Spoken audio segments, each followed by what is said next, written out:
Okay. Right, is this working? Oh, yeah. Echo. Testing? Okay. I Can hear think me we've as got well. it. Let me see if I can sit with it. Yeah, okay. Great. Well, hi, everybody. Thanks for being here today. Happy International Women's Day, by the way, for all you fierce females out there. I'll just take 2 seconds to introduce Kiln. I think a lot of you are probably members, but we are a boutique, lifestyle-oriented co-working brand.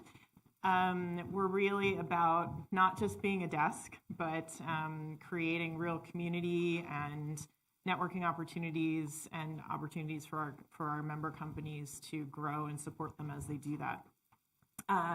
We have different types of memberships, all the way from club, where you can kind of drop in and rock up with your backpack, all the way through to private offices. If anyone is here that hasn't had a chance to experience Kiln, feel free to go meet our people at the front desk, Gibson and his team, and they'd be happy to give you a tour. So I'm really excited today to have an opportunity to speak with Roy Banks. Thank you for being here, Roy. Thanks for having me. Roy is the CEO of Weave, right across the street here, one of our neighbor companies, right over there. And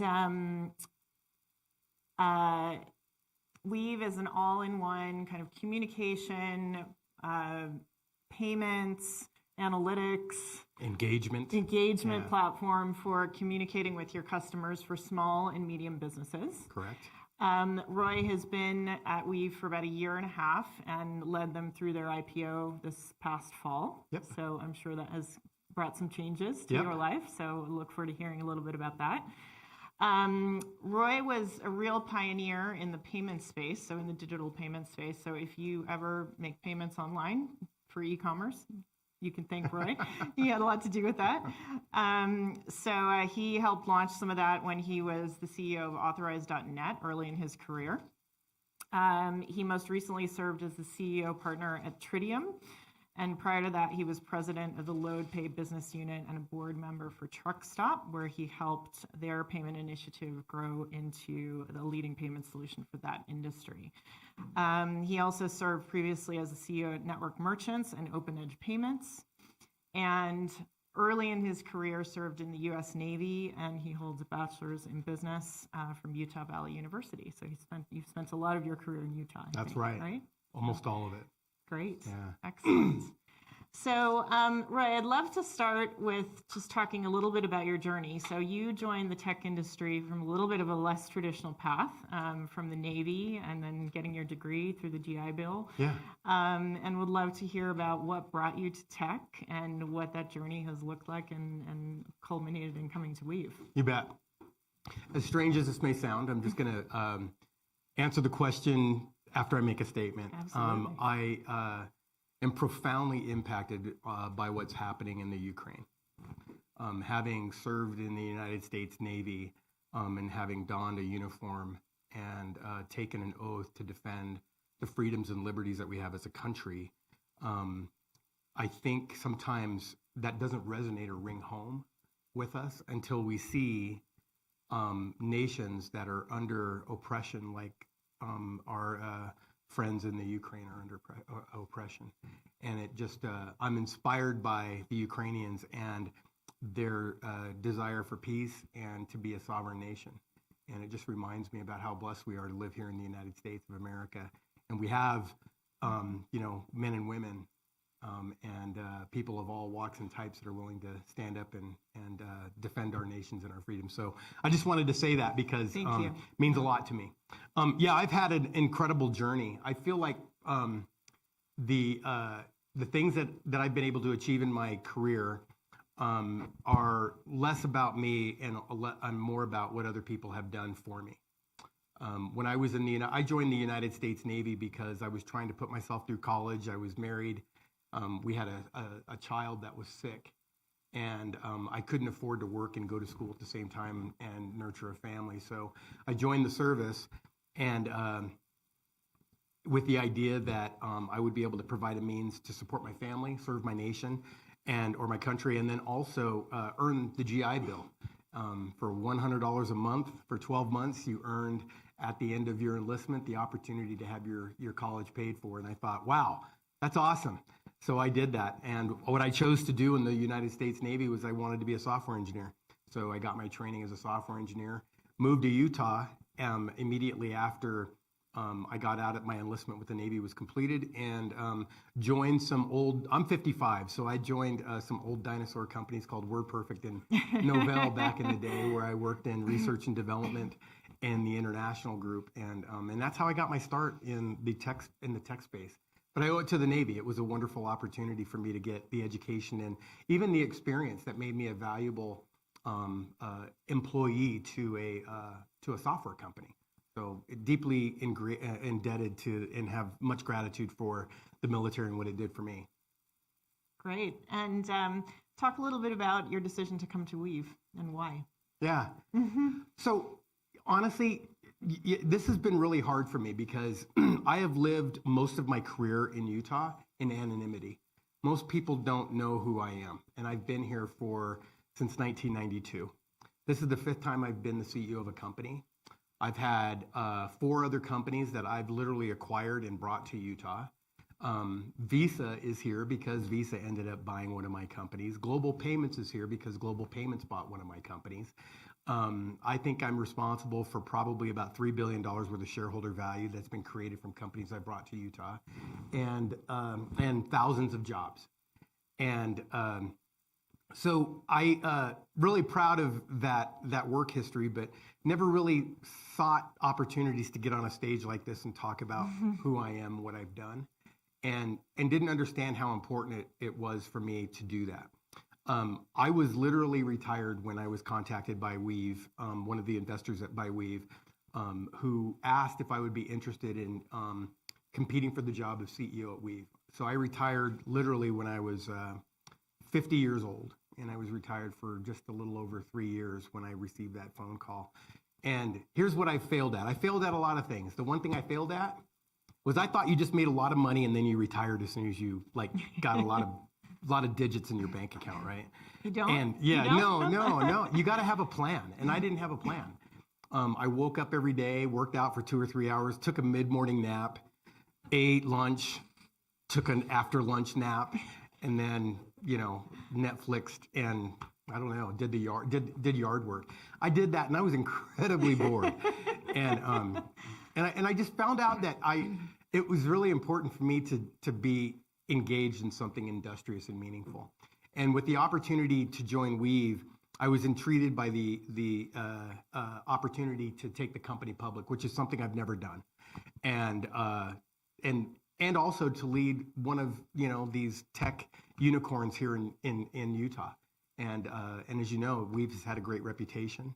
We've had an incredible footprint and impact on the community, and so I just felt like this was my opportunity to really give back to the community and really do something that I haven't done and be challenged by something that was new to me. And the other thing, and part of the reason that we're here, is with the national discourse that we're seeing in our country, with movements like Black Lives Matter, we see the division in our politics, you see the effects of social media. I just became aware of the fact that I think I can be an agent of positivity and change and start right here in my own backyard. I thought, you know what? I'm an African American, and we're going to learn more about that in a minute. And I'm the first African American that has led a unicorn startup or tech company in Utah, and I was going to take a company public. So I looked at what can I do to really help change the narrative and really bring what I think is a lot more parity and transformation in the dialogue and discourse that we're having as a country, and doing that starting at Weave. And so Weave's given me some incredible platforms and opportunities, and I'm here talking to you guys. I mean, would never have thought I would be doing that, and this means a lot to me. It really does. I mean, look, you guys came because obviously you got a free meal.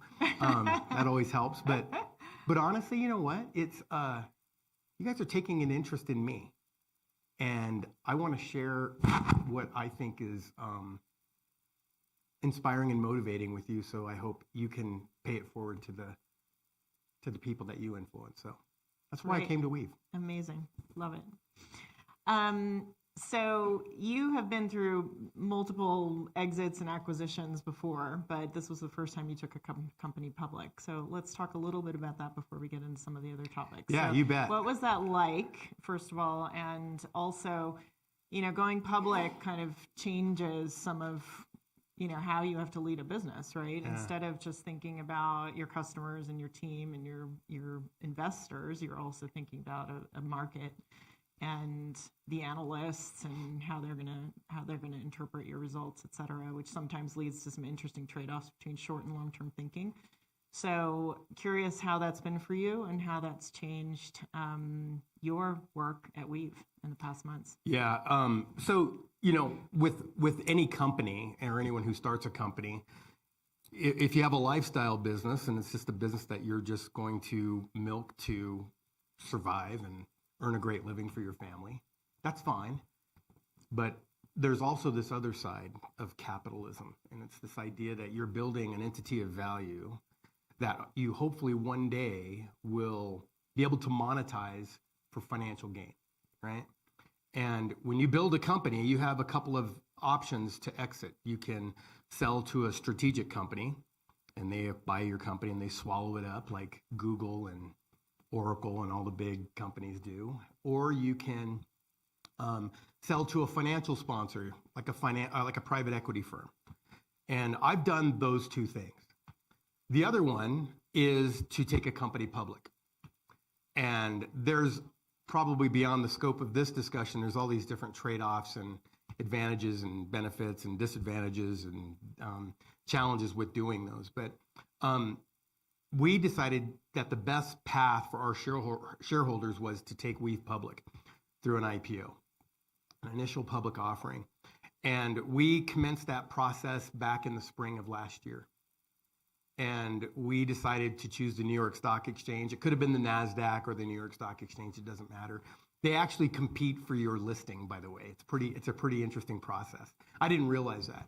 There's some costs associated with listing on either one of the exchanges. But at the end of the day, it's about parity in terms of, your stock isn't going to trade better on one exchange versus the other. A lot of people think the NASDAQ used to have the reputation that it was more of a tech-friendly exchange. Well, we decided to list with the NASDAQ or the New York Stock Exchange. And I can tell you, it was the most fascinating and memorable experience of my career. Above anything else I've ever done, it was incredible. We listed with the New York Stock Exchange. I'm a veteran. We actually went out on November 11th, which happens to be Veterans Day. And it was also my 35th wedding anniversary as well. We just happened to be married on that. We went to the exchange, and the night before the exchange, they dropped, and I don't know if you've ever seen the New York Stock Exchange, but they draped this huge banner that said Weave on it. And it was nighttime. We took pictures out there, and that's how the pageantry associated with going public. And then you get to do all these interviews with Cheddar, Squawk Box. It's pretty cool. But anyway, the big thing is you go into the New York Stock Exchange, and if any of you have seen it on television, it's so much smaller than it looks. Oh my goodness! You look at this room. It might be a little bit bigger than this. It's a little bit bigger than this room, and so that was the first thing that I saw. I was like, wow, this thing looks bigger on TV than it does in real life.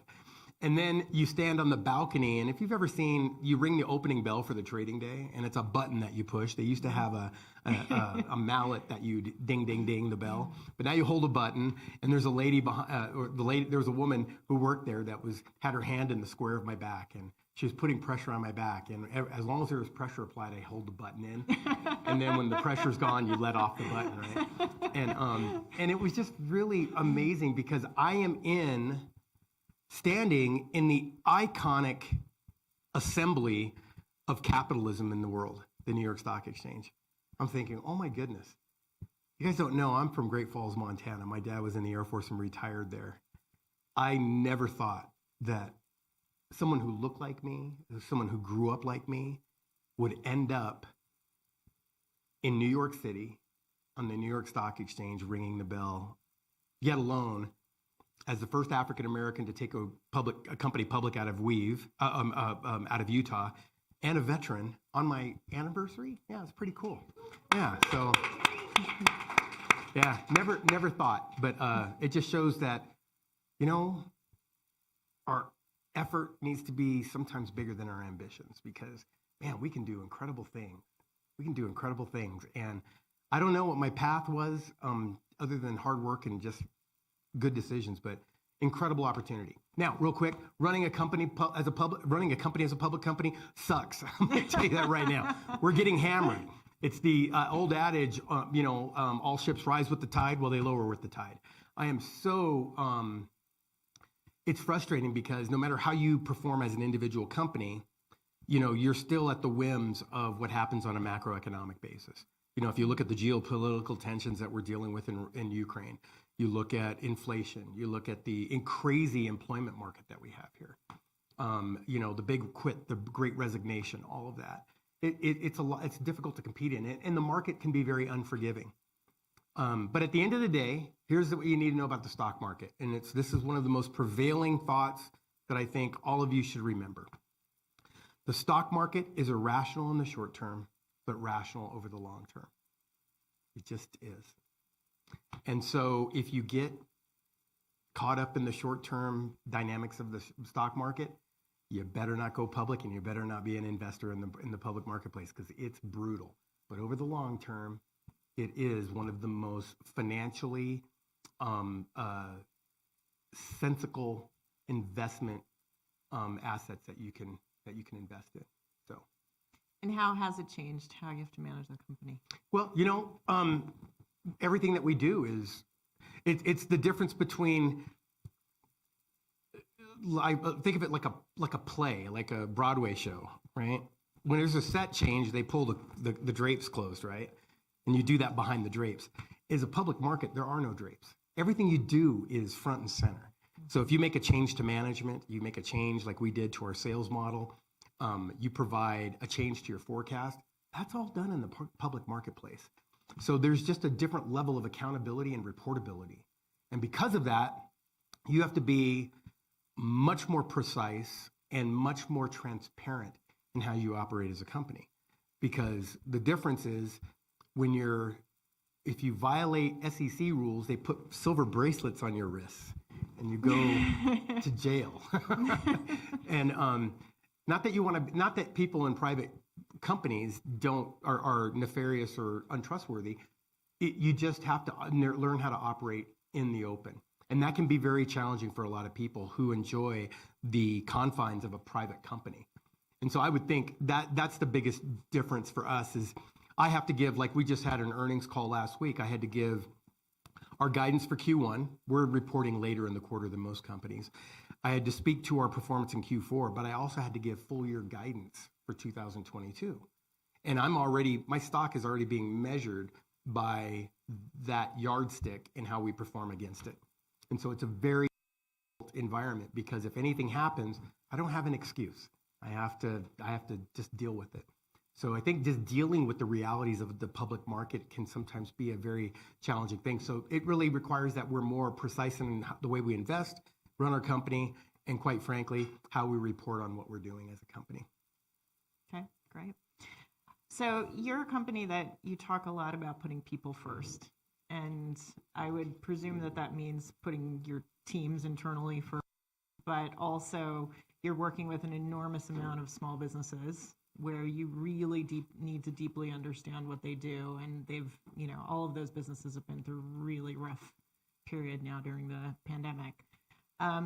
What types of things do you do internally to really ensure that your teams are close enough to the customer to understand what their needs are as they're evolving? I love that question, because it really we just had a company meeting where we kind of kicked off the year at Weave. And this is something I wish I would have learned earlier in my career. And I think this is a great lesson for all of you, because I know it is for me. And we have this phrase, it's called cloaking ourselves in the identity of our customers. Think about that. Cloaking ourselves in the identity of our customers. And what we mean by that is, in order to serve a customer, regardless of size, You have to be able to empathize with them. You have to understand what they're experiencing, right? And the only way that you're going to do that is you can study it or you can empathize with it, right? You have to literally step into their shoes and see if it's challenges, if it's problems that you're solving, if it's solutioning, if it's just making their lives better. It's understanding your customer through empathy. And so this is a little self-indicting. I walked into our office at Weave 6-8 weeks ago, and I just stood in the doorway, and I said this to myself: can you tell what I do for what we do as a company for our customers by just observing what you see standing in the front doors? And the answer was no. You know what we look like? We look like a tech company. You know, we've got moss walls. We've got this, this cool vibe, very techie, open ceilings. But you wouldn't be able to, you know what you'd think? You'd think, oh, these guys are a tech company of some sort, but I don't know who they serve, and I don't know what they do. Think about that. So when you walk into an organization that just based on the physical appearance, you're unable to determine what they do, you've got a problem. You've got a problem. So what we're doing, we're going to show our customers on our walls. We're going to have testimonials. We're going to have pictures of our true customers. We're going to, you know what I did? I wore a pair of scrubs because we service the healthcare industry. I did my company meeting and my entire leadership team wore scrubs. Sounds silly, but you know what? It's meaningful. And so I think that's what we do, is really better understanding how we can empathize and really step into the shoes of our customers. That to me is how companies build and grow to serve the constituencies that they serve. And that's something that we're doing at Weave right now. We've been successful, but I don't think it was enough. We really needed to identify with our customers and literally cloak ourselves in what they do every day. So I like that. And so we'll see how that works out for us. But I'm fairly optimistic it's going to be pretty cool. And it's going to be it's going to produce a lot of results. I want to give one other example of what Roy did during this time period. I remember earlier in February reading, he had posted on LinkedIn and he said, I'm committing in the month of February to post every single day with a moment of customer empathy. And I'm doing this because generally I find an excuse not to post because I'm too busy. I'm CEO. Yeah. But he said, I'm going to force myself to do this because this is what my customers have to do. They have to run their marketing. They have to schedule their customers. They have to see their customers. They have to do their accounting. They have to make it work. So I need to make it work. Yeah. I love that. I loved it. You know, I'm not a big social media guy. There's social media, like anything, can be used for good or for bad. But to understand what our customers do, that's the lifeblood of their business now. I mean, we can't escape the fact that social media plays an important part of their existence. I wanted to address another part of your question, though, and that was people first.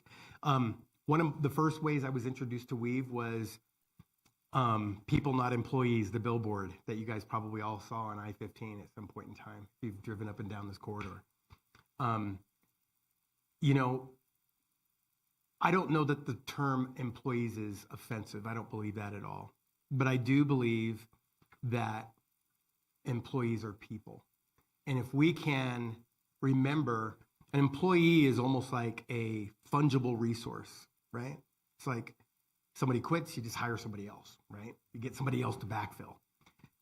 When you take a more measured approach to identifying the people that labor in your business as people, it means that you do things far more than just employ them and pay them a wage. What you do is you provide them with an environment that makes them comfortable. You provide them benefits that allow them to succeed and to take care of their families. You provide them with career growth, professional opportunities, and you know what? You provide them with the ability to tap into the things that they crave around creativity, productivity, and contribution. And that's what Weave does really, really well. It does it better than companies that I thought I did a really good job running. And people first and putting people first is really important. And that is not just a tagline. I will tell you, that is a way of life at Weave. It is. And challenge you, any one of you, to talk to somebody that has worked at Weave. And if they told you something different, I would be surprised. We do. We work to make our the work-life balance meaningful, and we embrace. And the last thing on this topic, or it doesn't have to be the last thing, but one more comment is, I have never seen the diversity that we have at Weave at any other company in Utah. We have LGBTQ. We have and it's because the other thing that we do, in order to serve your customers, you have to look like your customers. You know, you have to look like your customers. And seeing the faces of the people at Weave reminds us that that's what our customers look like, and that's who they serve. And so we do a lot around diversity, equity, and inclusion. And a lot of people confuse it. It's not just because I'm an African-American CEO. It's because I believe that this is the way that all companies should be run and should be staffed. We should be seeking for the value and the benefits of diversity, equity, and inclusion. Not to the exclusion of any other group, by the way, right? Because that pendulum can swing the other way. And so it's this harmonic balance that we're trying to keep. But that's what I love about Weave. I could talk more about those attributes of Weave than what we do as a service and a solution. Really, I could. I love what you said, and I'm a huge believer in you have to look like your customer. So I'd love to hear a little bit more about how Weave has achieved that, because lots of people will say it's harder in Utah, but I think you also just work harder at it in Utah to get there. And I'm curious what you've done at Weave to be successful with that. Number one, the biggest recruiting resource that any company has is the people that work for it, right? You can hire a staff of recruiters. You can work externally with a bunch of recruiters. But if you hire the kind of people that you're looking to staff and to create diversity, diversity will take care of itself. And so when you look at our company, it is because of the way that our people or our employees reach out and tell others about our business. And so our ability to bring new people and to maintain diversity and the levels of diversity that we enjoy is profoundly the result of the people that work for us and how they feel about Weave.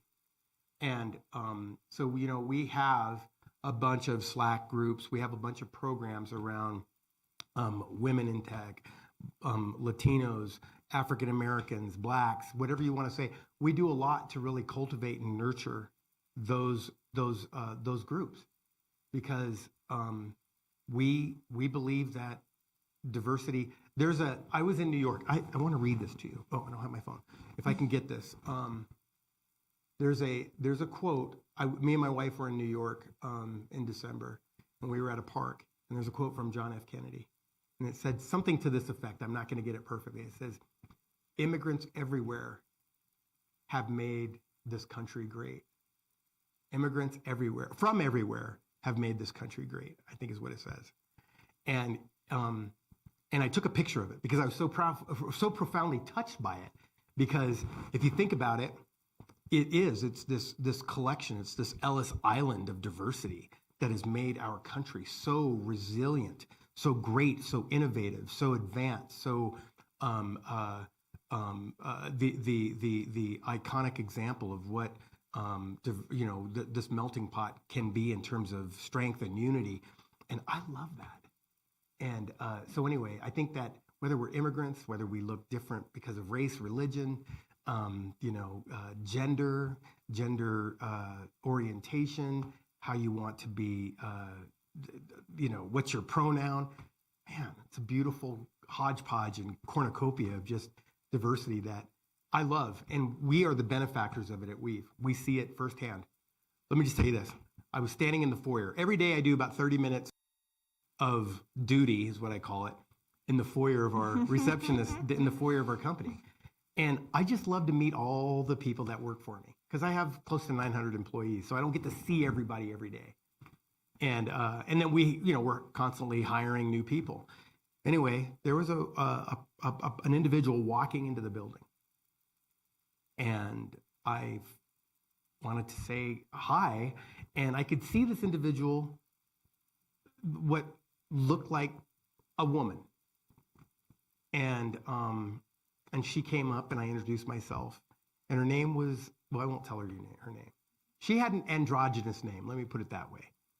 And I was just meeting with her, and I was just intrigued by this person. And somehow, because my mind is programmed, because what I see and then what I say are connected through like these neural pathways, I referred to her as she. And every time I said she'd go they. And it was like right after I'd say they. And what I was learning about the importance of caring and treating people the way they want to be treated, against my own biases or prejudgments. And that was a valuable lesson for me because, like I said, I'm 55. I'm a little older than probably most of you in here. And so you get set in your certain ways. And I really appreciated the fact that me and they had a long conversation. See what I'm doing? We had this long conversation on this topic. And what we talked about just a few moments ago about empathy, I now have greater empathy because of the way they want to be identified in this world and how important that was for them. And who am I to deny them to deny that opportunity, So anyway. That's great. So it sounds like you already have a fairly diverse workforce. You feel good about that. You have various types of groups and support systems within the company that help, provide support for those different groups as they go, which presumably helps with retention and all of that. What advice would you give? Because most of our members here at Kiln would be younger companies. What advice would you give a younger company about how to really start integrating the idea of diversity and inclusion in your company culture? Yeah,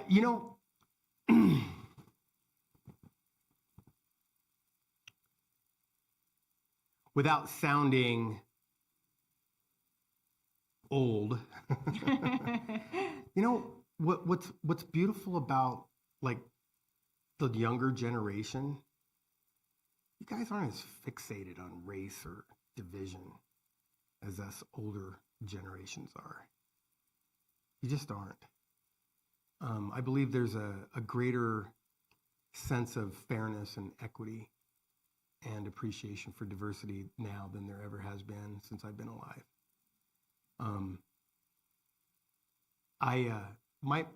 So I've lied to you. I'm not an African American. My mother is white as you are. My mother's German. My mother's from Cologne, Germany. My dad is from Texarkana, Texas.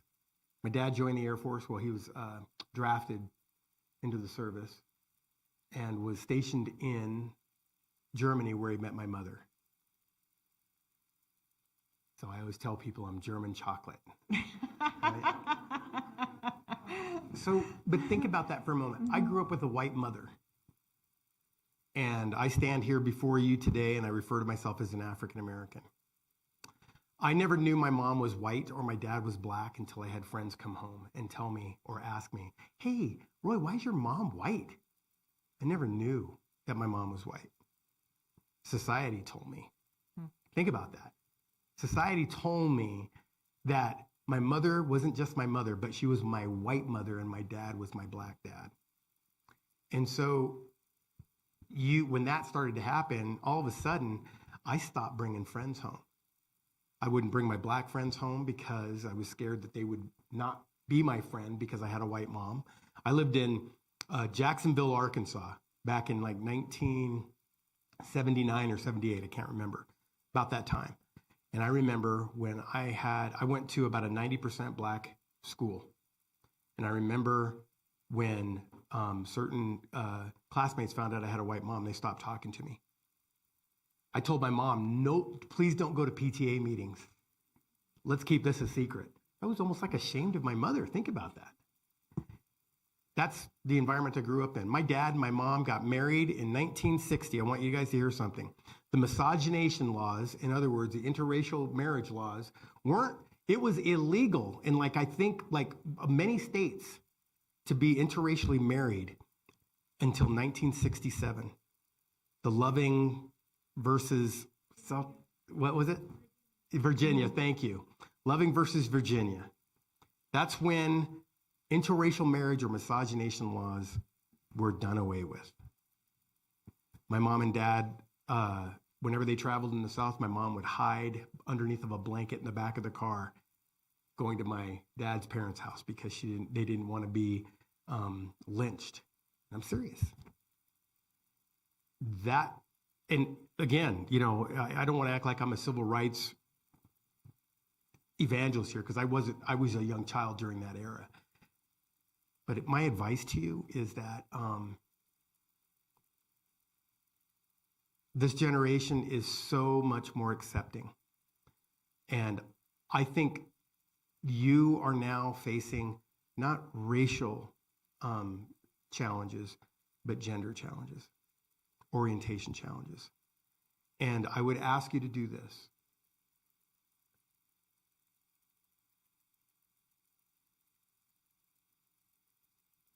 Be as open and accepting as you are of racial and religious differences, or be as open and accepting of gender orientation differences as you are to race and religious differences, because they're the same. I promise you. And I'm not going to sit here and tell you that, we have another civil rights movement per se, but it feels like it. And I would go out of your way to seek for those that are qualified, but also who are diverse. And look, I don't know where you are politically, and I'm not going to divulge where I am politically, but I can tell you that with the nomination of the new Supreme Court Justice, Mrs. Jackson or Judge Jackson, President Biden echoes what I'm saying in that the reason that it's important that we have a woman of color on the bench is the same reason I talked about. As companies, we need to look like the customers that we serve. We need to judge. We need our judges to look like the people that we judge. And that's important. But again, I want to be mindful. Let's not swing the pendulum so far over that we undo what we're trying to strike in terms of balance. Anyway, long answer, but I've been looking forward to this for a long time. I have. I don't get to talk about this to a group of people very often. Anyway. Roy, what do you think? Today is International Women's Day, which always makes me reflect on some of the things that may be happening in the country and have been happening from a policy perspective also to help in this case, women specifically advance in terms of reaching senior roles in companies, sitting on public boards, et cetera. So there's been some policy decisions that relate to that. What, in your view, is the role of policy in helping to move the needle on some of these things, like getting women onto public boards? At what point is it necessary? At what point is it too much? And would some of that happen naturally anyway? I'm just curious what your thoughts are. I don't think it's going to happen naturally. I just don't. I think that there has to be policy-driven initiatives that force that to happen. I'm very passionate about this, and I'm not just saying that to suck up to the women in this group or the audience, but I will tell you this. So I was in the United States Navy. I worked for female and male officers.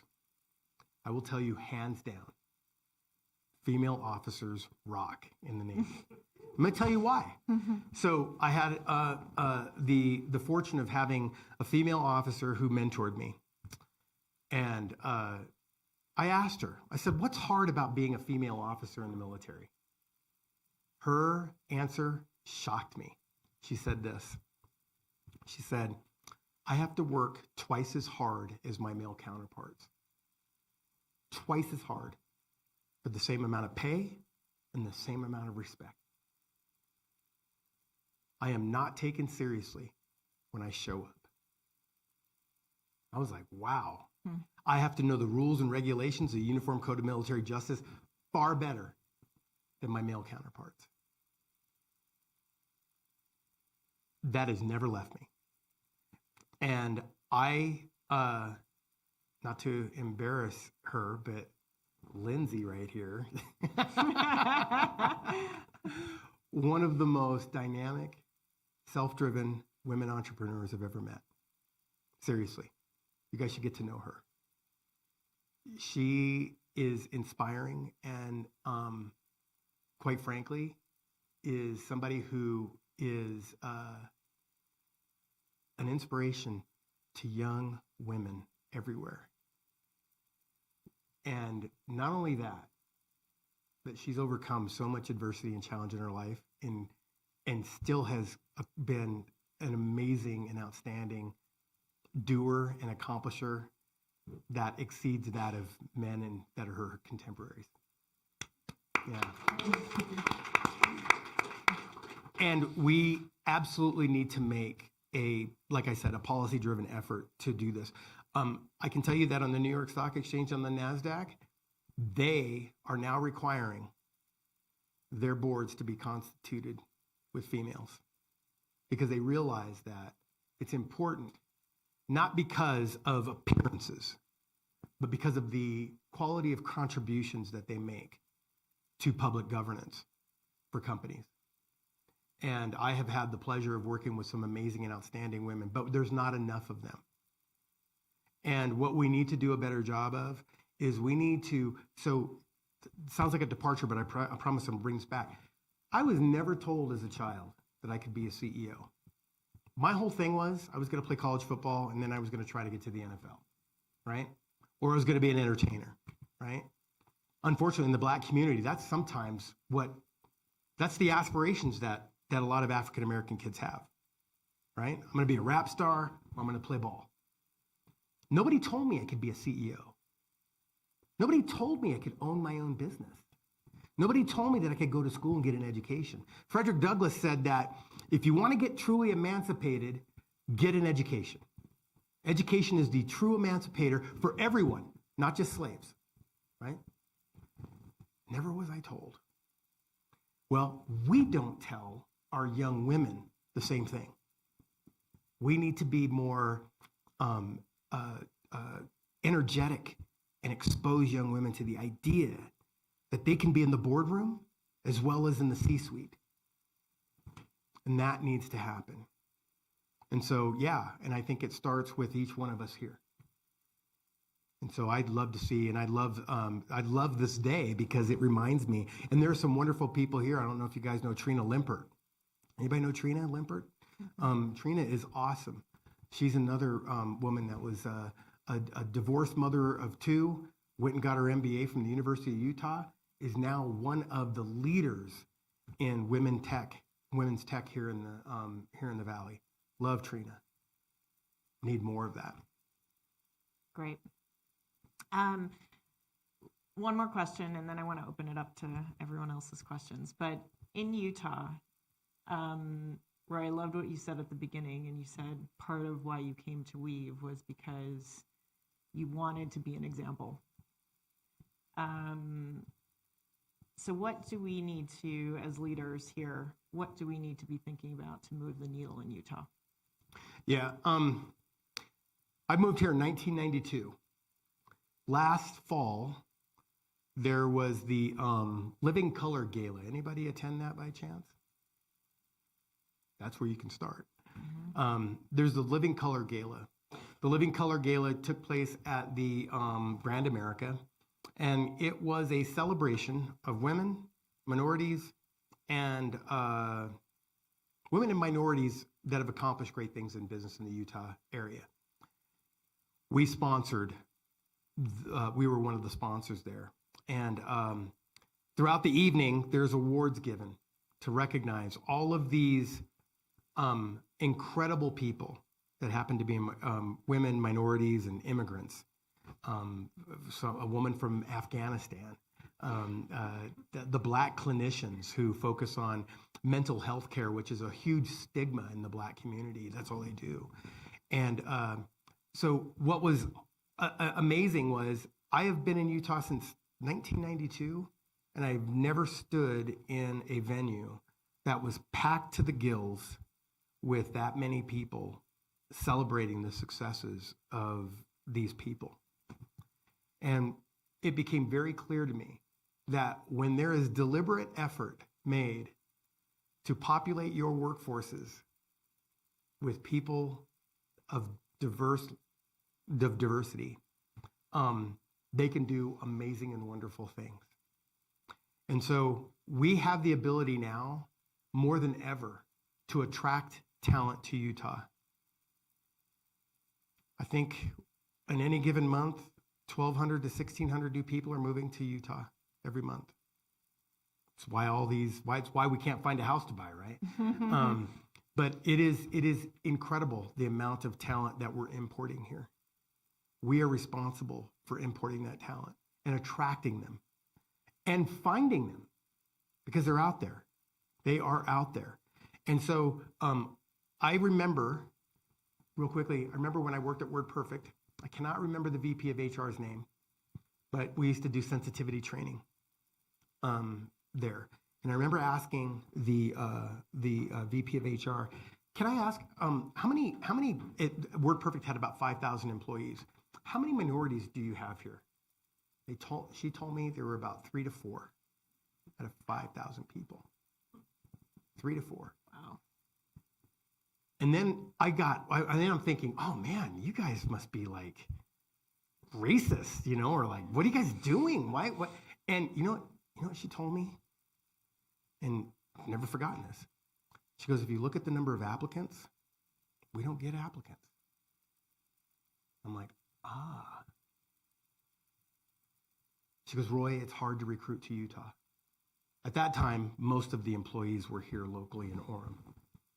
Just don't get them to Utah. Guess what? People love Utah. I can live anywhere I want in the entire country, even as Weave CEO. If I decided I wanted to go live in Vermont, I just go. I love living here. It's a beautiful place to raise a family. It's a great economy. We have the best economy in the country, by the way. And we have a lot to offer. So we don't have the stigma that the stigma is not as strong as it used to be, and the resistance is not as firm as it used to be. So it's just opening and expanding your minds and how you can play a role in that. And every one of us does. Every one of us has a role in that. Anyway, I think that's how you do it. And I think we're doing a great job of it, because if you look at it, I'm not the only African American in Highland anymore. I'm not. I'm in good company. Great. All right, I want to open it up to you guys to ask questions, so please fire away. It could be about anything. Any question. Yes. So, I have 2 jobs that you can get on your time. Oh, good. One of the things that brought me to it when I moved back to Utah was insane Glassdoor reviews, insane just word of mouth from people that work there. So, was that intimidating coming in as the new CEO, knowing that they have this super high reputation for insane culture and having to keep that going? Yeah. That's a really good question, because it really speaks to one of the challenges that you have for taking over a founder. How many of you are founders of your own company? Okay, let me tell you. One day, more than likely, you'll walk away from your company. Someone will either pay you for your interest in it, or you're just going to say, enough's enough, I want to go do something else. Somebody's going to take your place. And you will always and forever look like Santa Claus to your employees. You will. There is no way to follow Santa Claus. Imagine me coming in on the 26th of December and trying to do something else that tops what Santa Claus offers, right? It just doesn't happen. It's really hard. And then when you have to be the one to get the company to profitability, tighten up expenses, and then you're like, you're the one who has you have to be the fiscally responsible one. Yeah, it was really intimidating. And I can tell you honestly that I don't know that I've always succeeded, or and that maybe I have failed some people and some people have left because things have to change. As a public company, it's very different. But yeah, it is very difficult when you know that, you can't buy $130 pairs of Nike Reacts for every person that comes to the company. Because what you were doing with 150 or 200 people, you cannot possibly do with 900 and still maintain a responsible P&L. So it was very intimidating, but it also showed me that that was going to make my job easier to an extent, because I don't have to. I just have to make sure that I'm giving people what they need and what they continue to receive, more than trying to rebuild that from scratch. But yeah, come apply now. We need you. No. Okay, never mind. Okay, my fault. You stay right here. Stay right here. I thought you said I could use this as a recruiting tool. I also run HR. All right. That's why I signed a non-solicit before I came here. Yes, sir. Good. So one of the challenges I see in my career of private versus public versus PE are time horizons. Private companies Yeah. public, much less so. PE is something who you have coming. Yeah. Like how do you keep a public company still focused Yeah. It's a great question. So typically, I spent most of my career in private equity. So for private equity, it's typically a 5 to 7 year run, right? That's typically what their hold periods are. That's by the time that they've expunged their fund, they want to get a new fund. They usually want to exit out of their old fund, right? So that's why I love private equity, because every 3 to 4 years we were starting a sale process and then I exit, right? And unlike when you go public, I'm tied up, I'm locked up. I can't sell any of my stock. I've got quiet periods and I have to do a 10b5 registration to sell my stock, and I sell it at the lowest of the lows, and everybody on the street knows that, hey, Roy's getting ready to sell stock. Let's bang the stock down, right? So it's like you don't get the big exit or payday that you get in private equity.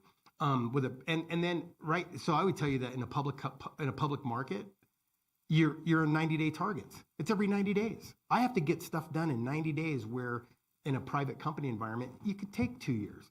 We're updating our sales model, and literally that process should take 6 to 9 months. I have to do that in 1 quarter, because the market's only giving me a quarter to really kind of make that transition. So yeah, and so you just have to line up with what your goal is. I would tell anyone with a company, they always say begin with the end in mind. I think you need to understand something.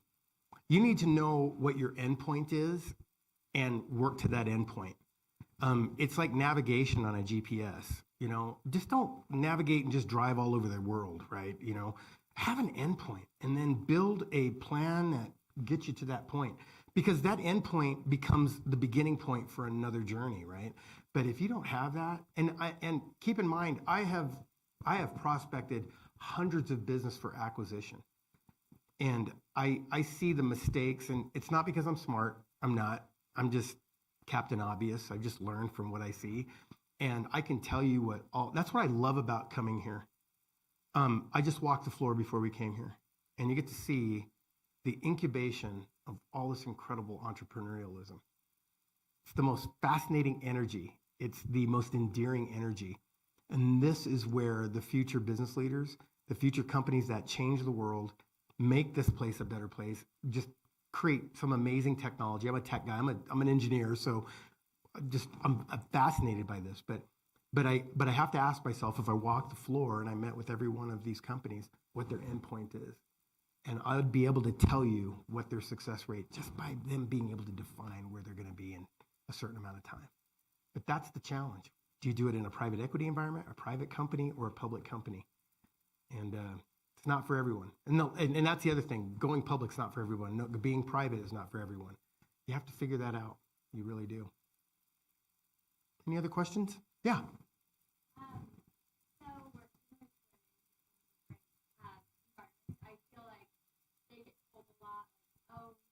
she speaks up too much.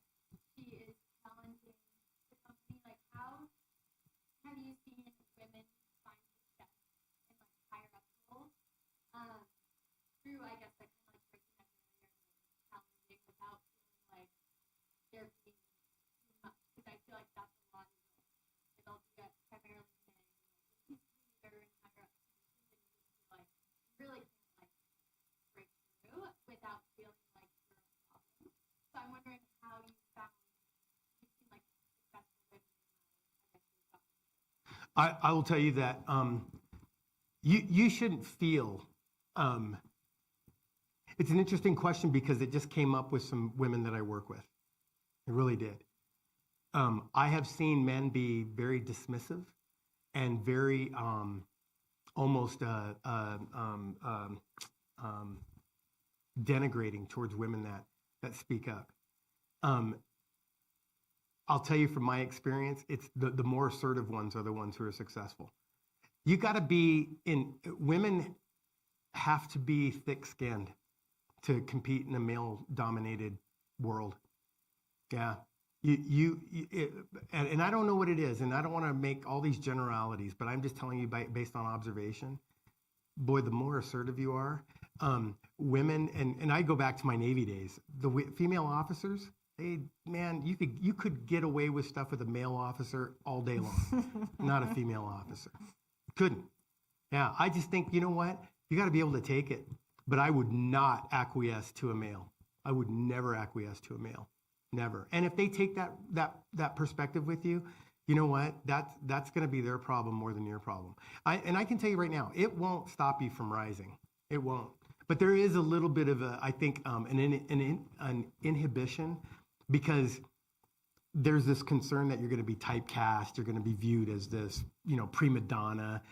Oh, I think those days are over. I love the assertive female. I love the idea that a woman can hold her own against a man.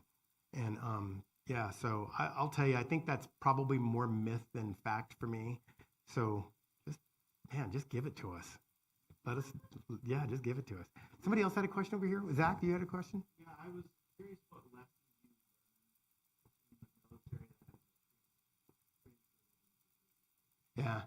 Biggest thing is accountability. Accountability.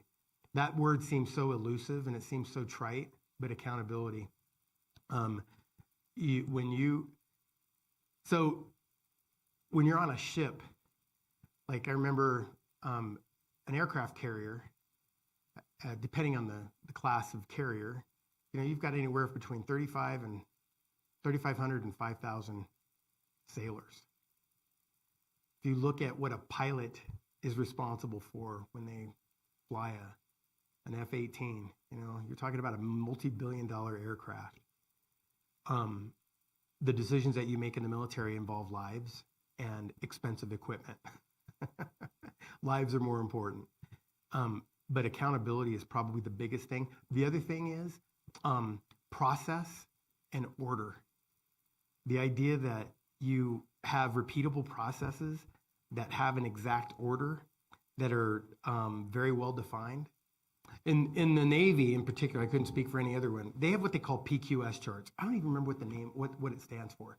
But you go into a compartment and your job is literally posted on a clipboard, probably something different now. It shows you, I was, in the Navy when they had wooden decks on ships. But and it basically shows you everything you needed to do to fulfill your job at that location.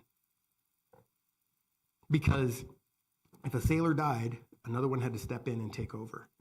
And it's that idea of redundancy, the idea that you can still propel a ship forward, you can still carry out the mission by just following order and process. And I have taken that into my civilian life, and it's a competitive advantage. Any veterans in here? I just made everybody feel bad. What percent of our nation has served in the military or actively served in the military? What do you think? 3? 3%. Yeah, 3%. I don't know why Ted said that, but thought somebody would raise their hand. Maybe I'm that 3%, but anyway. Any other questions? Yes, Lindsay. Now, how do you help like navigate these higher level employees? I'm dealing with that now. Dealing with it now. You know, I can tell you that if it's higher level employees, I'll be very honest with you. I believe higher level employees bear more responsibility to resolve conflict between themselves. I really do. I have a higher expectation of higher level employees because they're generally more experienced. They've generally dealt with this type of stuff before. And but the truth is, they often don't. But I do have a higher expectation. The way that we're taught in leadership training is you deal with them individually and then you bring them together and serve as basically as an arbiter between the two. But at the end of the day, anybody that will tell you about conflict resolution, it has to be resolved between the two people that are involved. If they don't resolve it, you can't resolve it. Yeah, so very simple for me. And I know that sounds very trite, but it's very. I have a lot of patience, but the impatience really happens at top levels. For younger people or people that aren't as skilled or as don't have the time in the workforce, I'll take a lot more time to work with them. A lot more time to work with them. There is a book called. It's called. By, oh my goodness, I can't believe I forgot the book. It is on vulnerability. And I like to encourage people to read this book. I can't remember. If you guys are interested, I'll research it. I forget what it's called, but it's about being vulnerable. And one of the tenets of the book is the most effective way of overcoming conflict is to be vulnerable with the person that you're conflicted with. Showing them that, hey, look, I'm not defensive. You know, there's that quote that says, would you rather be right or would you rather be married? Right? You know, when does principle give way to reason? Right? And so there's all these different ancillary things that go into conflict resolution. And it's a really complicated study, but I don't know if that helps, but it's an interesting question, and I think it's almost like on a case-by-case business perspective. Yes? Question around what is your approach to so I know you said you want to look like a lot of these target the most wealthy, you've already got a not what is your approach to product and your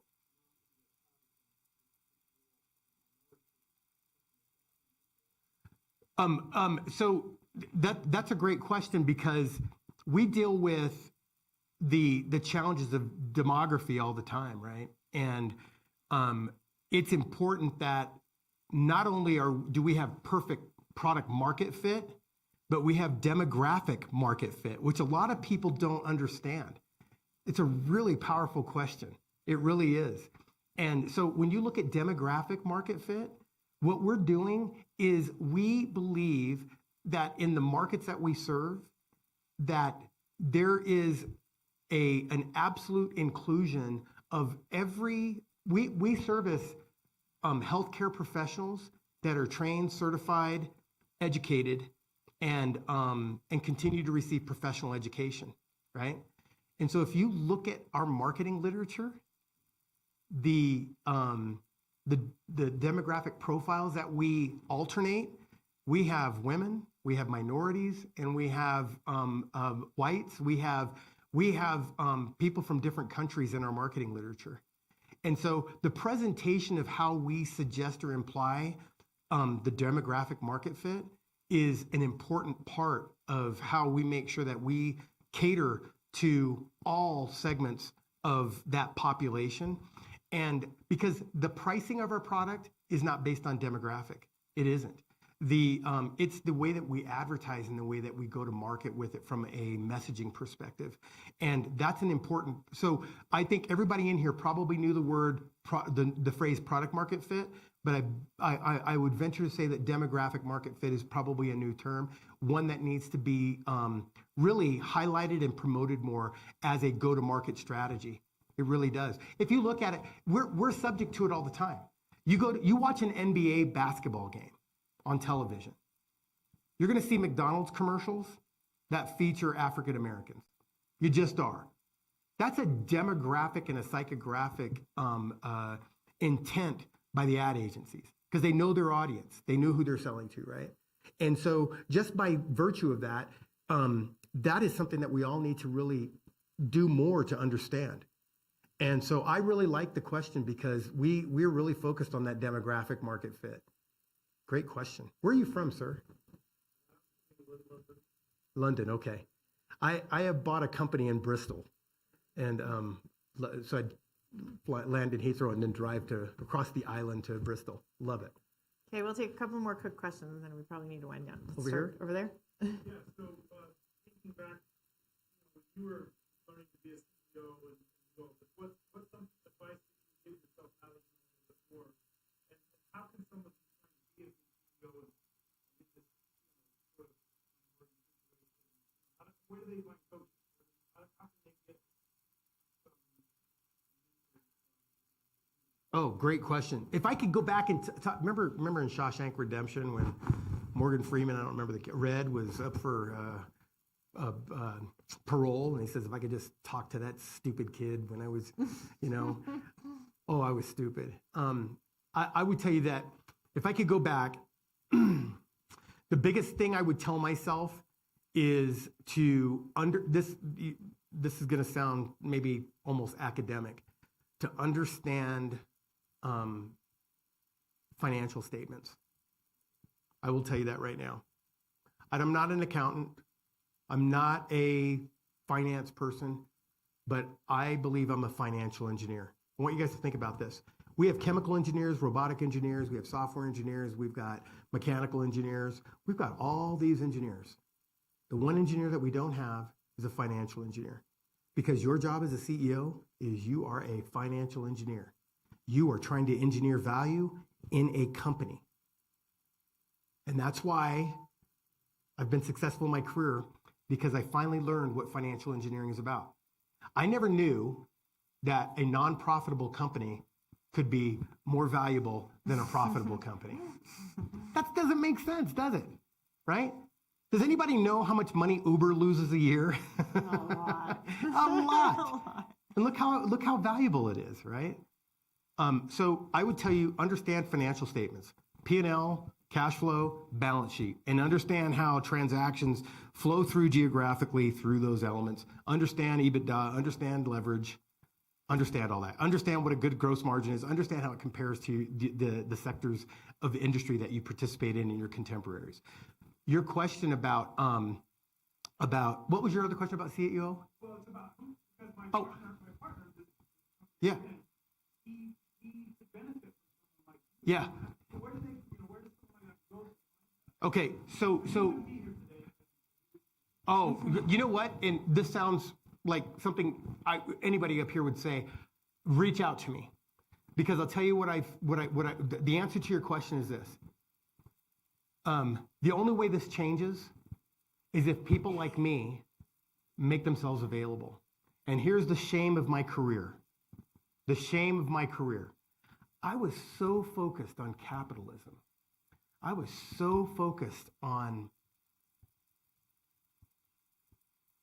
my own rise that I didn't give enough attention to the people that I could bring along with me. And for all of you who are entrepreneurs, that's going to be the struggle that you have.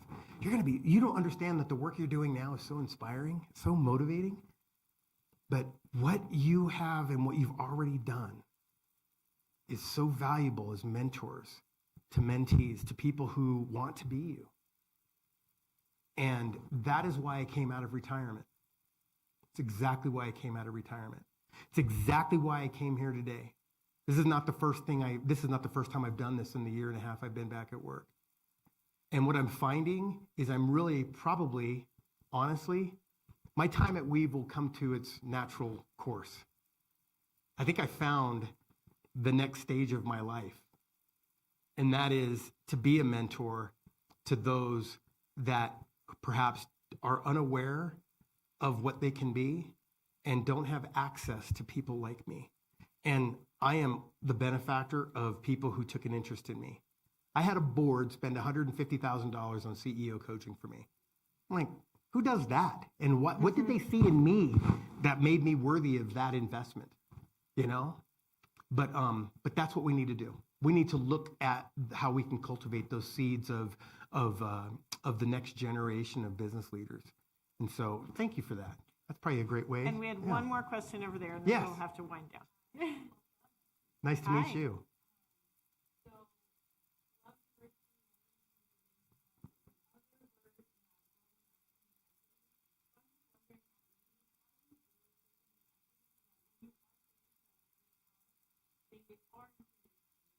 Yeah. So we have a leveling exercise that we do at Weave. Very proud to share this with you, where we look at equity is an interesting term, right? But let's talk about the gender pay gap as an example, right? We know that the gender pay gap is real. Okay? If you guys are thinking it's not real, I'm going to share with you that it is real. Women and minorities make far less than their male counterparts. Just is. It's the truth, right? And it's systemic. It's systemic. And but through deliberate and judicious effort, we're able to address that. And the way that we address that is we have a leveling analysis where we look at, do we have a problem in our company with a couple of things? Where do we have leaders at the senior levels that are represented as minorities, females, and other, right? Are we deficient there? What is the gender pay gap? And what are we doing to fix the deficiencies that exist, even at Weave? Okay?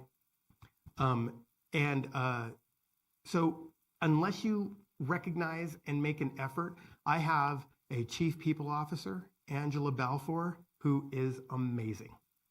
She came from Facebook and Instagram and is wonderful at helping us do this. Now, the sad truth is that in order to cure that deficiency, it's going to take time. You have to work it through the financial system, right? The other thing that we do is when you think about equity and just in the equity asset of ownership in our business, we are very good about sharing in the ownership of our business by giving options or RSUs to new employees. And again, being mindful of the deficiencies in that I just mentioned, we also make sure that we balance those to make sure that they're appropriate as well. So that's another thing that really, when I look at our payroll and I see those disparities, they jump out off of the page, and they need to be addressed. So I would and I'll finish this. I'll finish with this.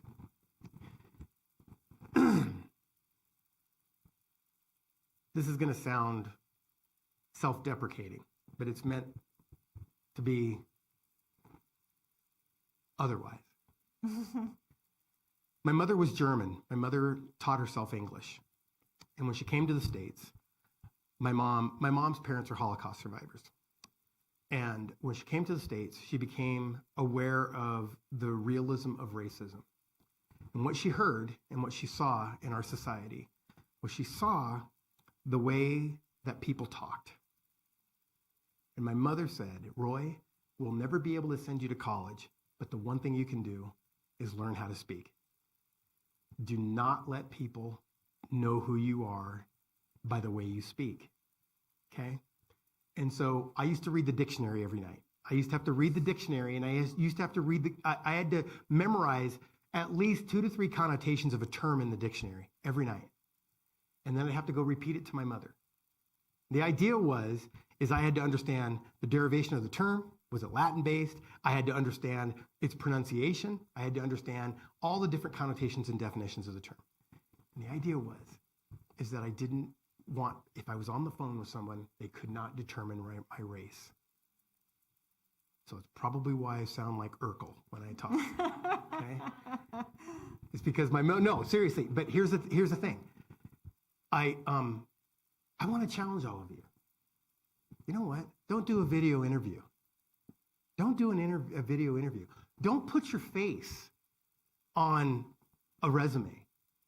Here's a clue for Utahns. Okay? Not that it matters, but I am LDS.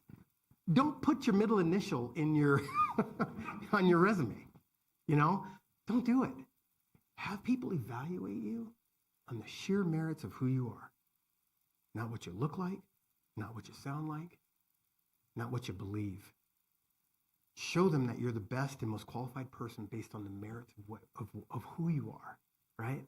And I guarantee that if we could do blind hiring and never have to look at someone, we would be more diverse than you'd ever realize, because we are all naturally biased. And that's the fight and the struggle that we've got to make. But there's no way I'd do a virtual interview with anybody. Hey, man, I'll pick up the phone all day long. Anyway, sorry for taking so much time. All right, thank you so much. That was wonderful. You're welcome. We really appreciate thanks, all you your guys. insights. Appreciate you. Thanks. Thank you. Appreciate it. That was great. Did you guys all get something to eat? There's food in there. Don't go anywhere. I took a lot of notes. Oh, did you? I have no notes. Awesome.